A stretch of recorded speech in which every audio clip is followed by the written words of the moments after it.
Още веднъж заставам пред вас. Уважаеми ученици и учители, уважаеми скъпи абитуриенти, днес е ваш ден, пред 24 май.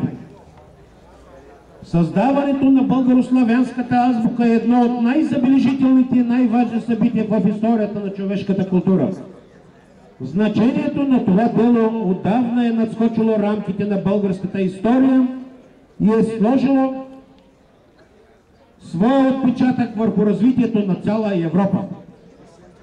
Днес България е част от една общност, обединяваща много държави на Стария континент, а нашата азбука, наред с латиницата и гръцката, е една от трите азбуки на тази общност. Българското слово е свещено. То ни обединява. Дава ни възможност да сме различни и неповторими и едновременно с това да бъдем част от съвременното развитие на света. А с името на нашето училище, професионалната гимназия по машиностроене и транспорт Варна, и ние се гордеем, че сме частица от този свят. Ние, учителите, се гордеем с вас, че сте по-добри и уважителни.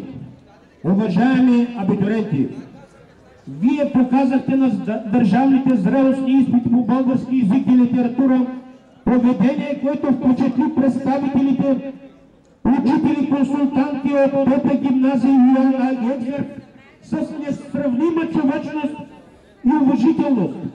Те ви се възхитиха.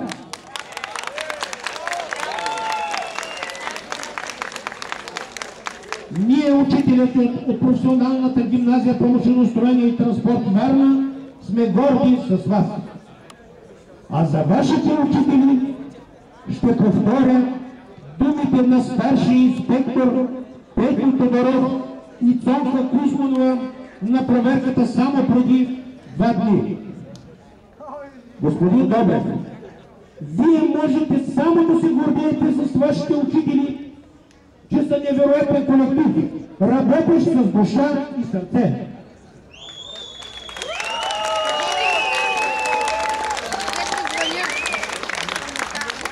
Как да не споделя с вас това, което видях в сълзите на втория проверяващ старши инспектор Цонка Кузманова, която плачеше от